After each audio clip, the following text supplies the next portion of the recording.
Hello বন্ধুরা, তোমরা কেমন আছো? আশা করি সবাই ভালো আছো, সুস্থ আছো। আমিও ভালো আছি। অন্বেষা বীরভূম লাইফে নতুন একটা ভিডিওতে তোমাদের অনেক অনেক স্বাগত।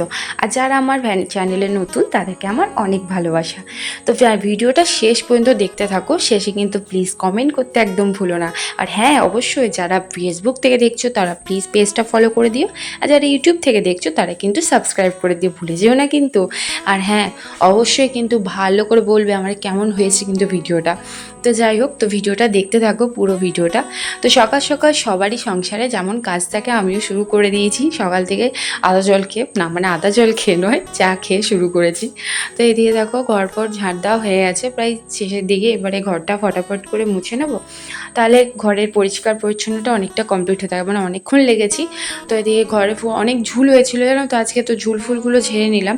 তো এর তো পুজো আসছে, ঝাড় পোছার তো একটা বিরাট বড় কাজ থাকে প্রত্যেকেরই আমাদের বাঙালি পরিবারে, সবাই জানো। তো সেরকমই সব মানে টুকিটাকি ঘরগুলো আস্তে আস্তে ঝাড়াঝুড়ি হচ্ছে অল্প স্বল্প করে।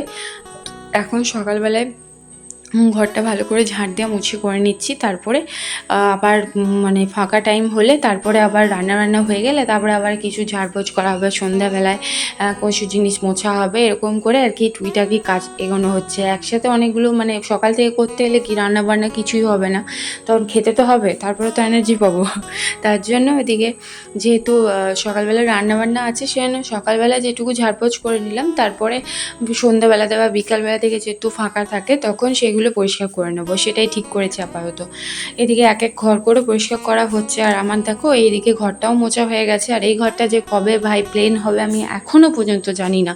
মানে হাতে মুছে মুছে আমার তো মানে কি বলবো, থাকতেও আমি জিনিস ব্যবহার করতে পারছি না শানটার জন্য, এখনও পর্যন্ত অতটাও প্লেন হয়নি।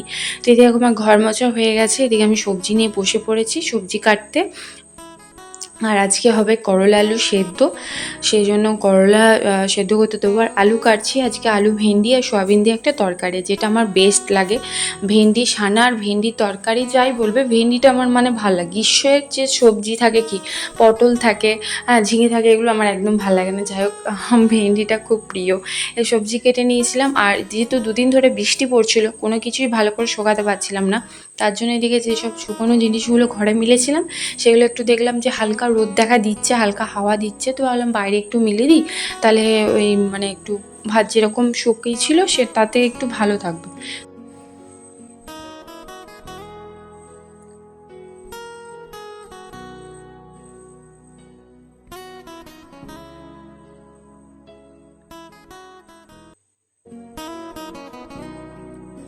আর চারিদিকে যা বন্যা হচ্ছে না, সত্যি দেখে খুব খারাপ লাগছে। আমাদের পাশেও আছে কোপাই নদী, কিন্তু মানে অতিরিক্ত জল ছাড়লেও এতটা আমাদের গ্রাম পর্যন্ত এখনও ঢোকেনি। তো দেখা যাক কী হয়। তবে চারিদিকে খবর দেখে ভীষণ খারাপ লাগছে। আর এদিকে দেখো আমি স্নান করে চলে এসেছি। তো ভাবলাম উনুনটা যখন ধরেনি তাহলে আমি একটু চালটা ভালো করে মেপে ধুয়ে রেখে দিই, তাহলে কাজটা অনেকটা এগিয়ে থাকবে, তাই না? তাহলে এই চালটা আমি মাপতে মানে চালটা মেপে মেপে নিয়ে নিলাম। অনেক সময় কী হয় জানো, তোমাদের সাথে ভিডিও করতে নয় বেশি নিয়ে নিই নেই কম নিয়ে নিই, তাই ভালো করে দেখেছি। আর এদিকে দেখো আমি চালটা ধুয়ে ভালো করে ফ্রেশ করে রেখে দিলাম। আর এদিকে আমি মশলাটা বেটে নেবো, আদা জিরে বাটবো।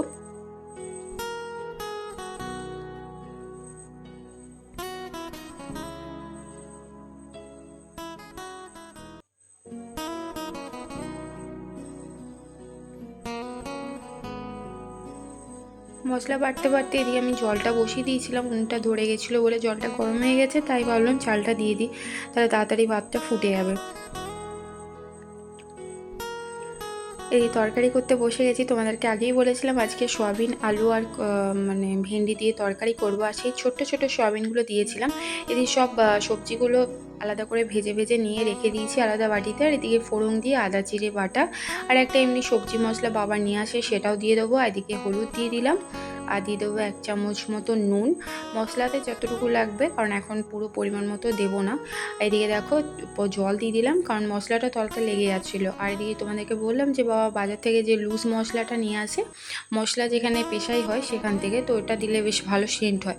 দেখো এদিকে মশলাটা হয়ে গেছিলো বলে যে ভেজে রাখা সবজিগুলো মানে ইয়েগুলো ভেন্ডি আর আলুগুলো আর সয়াবিনটা দিয়ে দিলাম। আর সয়াবিনটা কিন্তু আমি আগে ভালো করে ভেজে নিয়েছি, নাহলে একটা উটকো গন্ধ বেরোয়। আর এদিকে দেখো মা আজকে করলা আলু সেদ্ধ সেদ্ধ হবে বলে পেঁয়াজ কুচি আর একটু তেল ফোড়ন দিয়েছে, নুন দিয়ে ভালো করে করলা আলু সেদ্ধটা মাখবে। আর দিয়ে দেখো আমারটা ভালো করে নেড়ে নিয়েছি মশলাটা, এদিকে জল দিয়ে দিলাম, এবারে ব্যাস রেডি হয়ে যাবে, একটু সেদ্ধ হয়ে যাবে কারণ সবই আলুটা যেহেতু সেদ্ধ দিয়েছিলাম। আর দিয়ে দেখো কিছু সেই জামা কাপড় দিয়েছিলাম রোদে, সেগুলো সব তুলে নিয়েছে, ভালো করে মানে গুটিয়ে নেব, তারপরে এক এক করে সব ভালো করে রেখে দেবো। তো চলো বন্ধুরা, আজকের মতো ভিডিও এখানে শেষ করছি। তোমরা সবাই ভালো থেকো, সুস্থ থেকো। আজকের মতো